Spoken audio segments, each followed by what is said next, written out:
नेताजी यानी कि पूर्व मुख्यमंत्री मुलायम सिंह यादव, जिनको पद्म विभूषण से सम्मानित किया गया, ये बेहद खुशी की बात है। लेकिन सपाइयों में इसके लिए कोई खास उत्साह नहीं दिख रहा है। वो क्यों नहीं है और क्यों समाजवादी पार्टी इसके पीछे एक बड़ी राजनीति सत्ताधारी पार्टी यानी कि भाजपा की मान रही है, आज इसी पर आपके साथ हम चर्चा करने वाले हैं। नमस्कार, आप देख रहे हैं न्यूज़ 18 और मैं हूं आपके साथ अंजलि मलिक। हर साल की तरह इस बार भी गणतंत्र दिवस के एक दिन पहले यानी कि 25 जनवरी को पद्म विभूषण का ऐलान कर दिया गया।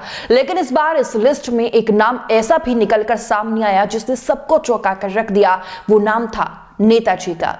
वहीं अगर अखिलेश यादव या फिर समाजवादी पार्टी के किसी भी नेता की बात कर ली जाए तो किसी को भी यकीन नहीं होगा कि इतनी जल्दी नेताजी को सरकार पद्म विभूषण के साथ नवाज देगी, क्योंकि आपको याद ही होगा कि नेताजी का जो निधन है वो कुछ ही महीने पहले हुआ है। लेकिन अब इसके पीछे बीजेपी की एक बड़ी राजनीति मानी जा रही है। इससे बीजेपी सरकार के मास्टर स्ट्रोक के तौर पर देखा जा रहा है। एक ऐसी राजनीति जिसके बारे में किसी ने नहीं सोचा था, बीजेपी ने वो चाल चल दी है। अब वो कैसे, हम आपको समझाते हैं, क्योंकि सामने है 24 का चुनाव। इसीलिए ये फैसला सिर्फ मुलायम सिंह यादव के सम्मान भर का नहीं है, बल्कि इसमें बीजेपी को अपने लिए भी उपहार दिखाई दे रहा है। क्योंकि मुलायम सिंह यादव की सियासी विरासत पर बीजेपी की भी नजरें हैं और 24 के चुनाव में यादव वोट बैंक भी बीजेपी के लिए अहम है। मुलायम सिंह यादव जो कि बीजेपी के सबसे बड़े धुर विरोधी सियासतदान रहे हैं और जिस मुलायम सिंह यादव के अंध विरोध में बीजेपी फली फूली, उसी केंद्र की बीजेपी सरकार ने मुलायम सिंह यादव को देश के उच्चतर नागरिक सम्मान से नवाजा है। दरअसल मुलायम सिंह यादव के निधन को अभी कुछ ही महीने गुजरे हैं और केंद्र सरकार ने सबसे बड़ा नागरिक सम्मान मुलायम सिंह यादव को दे दिया।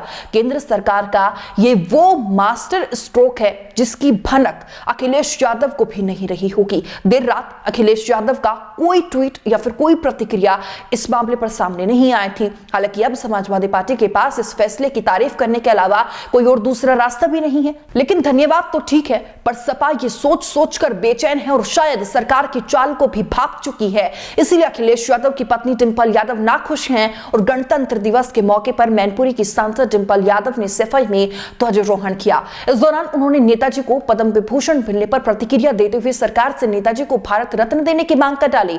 उन्होंने कहा कि जिस तरीके से नेताजी का कद था उससे उन्हें पहले ही भारत रत्न मिल जाना चाहिए था और मेरा सरकार से अनुरोध है कि नेताजी को भारत रत्न मिले। इतना ही नहीं, सपा के बड़बोले नेता जो इन दिनों काफी सुर्खियों में है वो है स्वामी प्रसाद मौर्य। इन्होंने भी बड़ी बात कह दी। ट्वीट करते हुए स्वामी प्रसाद मौर्य ने कहा कि भारत सरकार ने नेताजी श्री मुलायम सिंह यादव को मरणोपरांत पद्म विभूषण पुरस्कार देकर नेताजी के व्यक्तित्व, कर्तृत्व और राष्ट्र के प्रति किए गए योगदान का उपहास उड़ाया है। यदि नेताजी को सम्मान देना ही था तो भारत रत्न के सम्मान से सम्मानित करना चाहिए था। जबकि नेताजी की छोटी बहू अपर्णा यादव ने पद्म विभूषण मिलने पर प्रधानमंत्री और केंद्र सरकार के फैसले का स्वागत कर दिया। उन्होंने कहा कि भारत सरकार द्वारा देश के पूर्व रक्षा मंत्री और उत्तर प्रदेश के पूर्व मुख्यमंत्री श्री मुलायम सिंह यादव पूजनीय पिताजी को पद्म विभूषण पुरस्कार से विभूषित किए जाने पर प्रधानमंत्री के नेतृत्व में केंद्र सरकार के इस निर्णय का स्वागत करती हूं। चलिए अब आपको यह भी समझाते हैं कि बीजेपी ने यह सम्मान देकर कैसे दांव चला है। दरअसल बीजेपी ने पिछले कुछ समय से यादव वोट बैंक पर अपनी नजरें गड़ा कर रखी है। यादव वोट बैंक का एक बड़ा तबका लोकसभा चुनाव से प्रधानमंत्री नरेंद्र मोदी के नाम पर बीजेपी को वोट करता है और जिस तरीके से मुलायम सिंह यादव ने संसद में पीएम नरेंद्र मोदी की तारीफ की थी, 2019 में दोबारा सत्ता में लौटने की कामना की थी, उसके बाद से तो मुलायम सिंह यादव प्रधानमंत्री नरेंद्र मोदी के सबसे प्रिय विरोधी नेताओं में से सबसे ऊपर थे।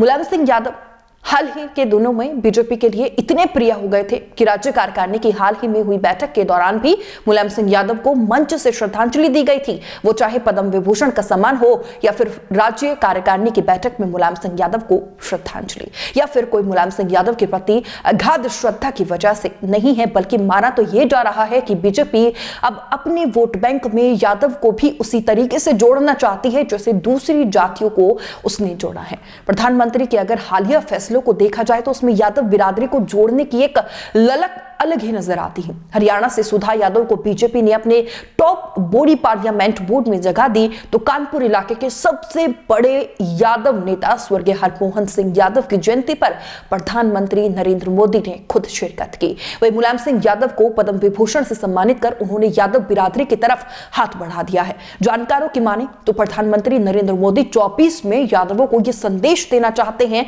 चाहे वो बिहार हो या फिर उत्तर प्रदेश, यहां के यादव मतदाता बीजेपी के बारे में जरूर सोचे।